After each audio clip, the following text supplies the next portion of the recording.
Mesdames et messieurs, bonjour, bonsoir. Je suis Patrick François et bienvenue sur Haïti Culture et Perspective, la chaîne qui s'est donnée pour mission de dire du bien d'Haïti.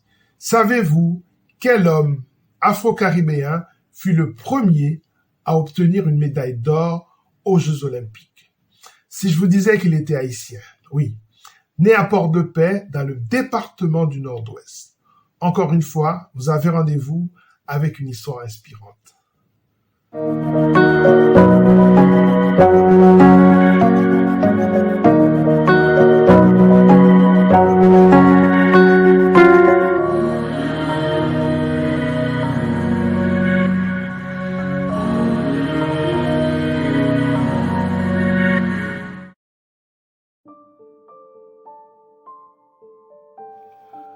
Constantin Henriquez est né en 1872 à Port-de-Paix, dans le Nord-Ouest, à 200 km de Port-au-Prince, la capitale. Son père n'était autre que le député haïtien Alfred Henriquez. En 1893, il part de Port-de-Paix sur le paquebot La Bretagne à destination de la France pour faire ses études. Il a alors 21 ans. En France, il fréquente le collège Albert-le-Grand d'Arcueil. Au collège Albert-le-Grand d'Arcueil exerce le père Henri Didon, inventeur de la devise olympique Citius Altius Fortius, ce qui signifie plus vite, plus haut, plus fort. L'homme est le promoteur d'une méthode d'éducation où le sport tient une place prépondérante. C'est là que Constantin développe ses aptitudes sportives. Très bon sportif polyvalent, il joue au football et excelle au rugby. Il devient alors français et intègre l'équipe de rugby du Stade français en 1899.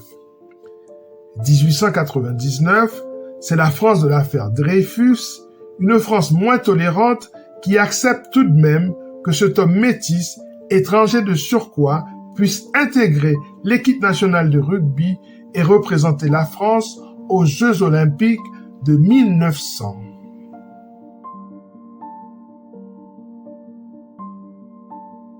Les Jeux Olympiques de 1900, les Jeux de la deuxième Olympiade, sont la deuxième édition des Jeux Olympiques modernes.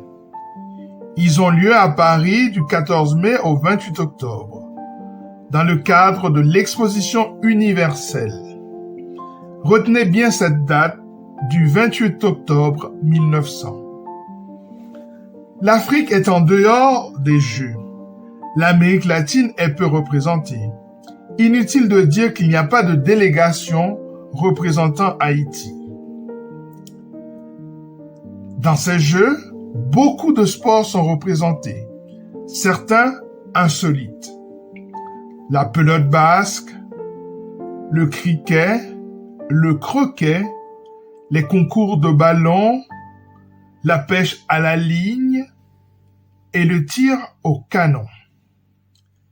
Mais aussi le golf, le tennis, le rugby à 15 ou plutôt le football rugby. C'était son nom à l'époque.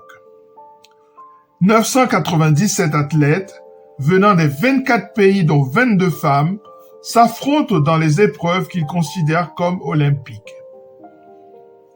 Les femmes sont présentes aux Jeux Olympiques pour la première fois. La joueuse de tennis britannique Charlotte Cooper est la première championne olympique dans une épreuve individuelle.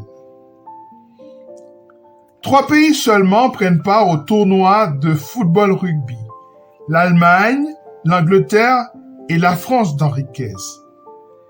Les pays sont représentés par leur club ou une sélection de meilleurs joueurs du championnat national. L'équipe allemande est celle du Fußball Francfort. Les Muesli représentent la Grande-Bretagne et une sélection des meilleurs joueurs français représente l'équipe de France. 3 matchs sont prévus au Vélodrome de Vincennes dans une sorte de mini-championnat où gagne le premier qui arrive à 2 victoires.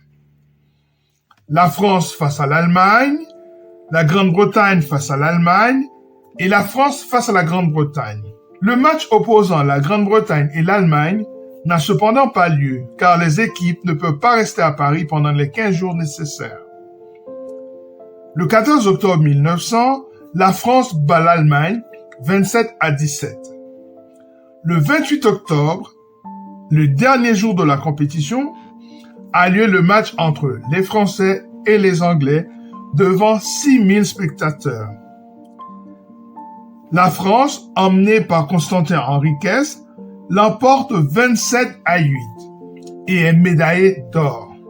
Après avoir été champion de Paris et vice-champion de France avec le Stade français, Constantin Henriquez devient le premier Haïtien, le premier Afro-Caribéen à devenir champion olympique.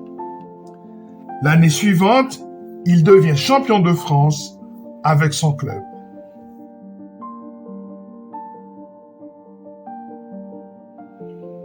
Mais c'est en Haïti que son œuvre est à la fois la plus conséquente et la moins reconnue. En effet, Henriquez ne se contente pas de profiter de sa notoriété. Il rentre en Haïti développer le sport. D'abord, il contribue à l'introduction du sport dans le pays en 1904. Le général Tézan, alors ministre de l'Intérieur, sentant l'enthousiasme des frères Henriquez et d'autres, met à leur disposition une propriété au Pont-Rouge pour établir un complexe sportif comprenant le football et l'athlétisme.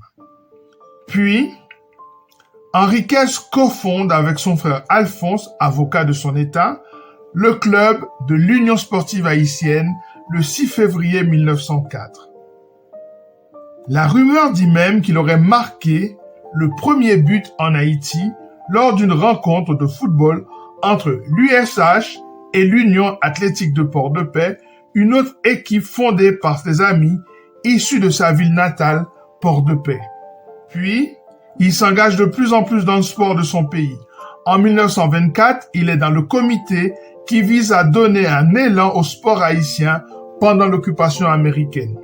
Polyvalent, il entraîne alors l'athlète Silvio Cator, médaillé d'argent aux Jeux olympiques d'Amsterdam en 1928 et recordman du monde à 7,93 mètres la même année.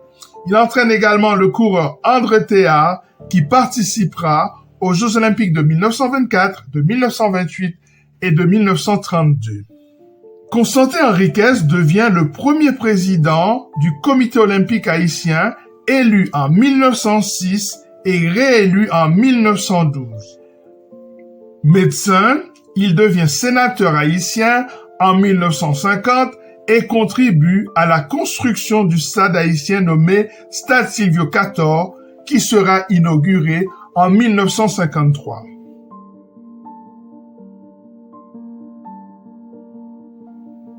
Constantin Henriquez meurt en 1957 à l'âge de 85 ans, après avoir tout donné au sport haïtien et après avoir servi politiquement son pays natal.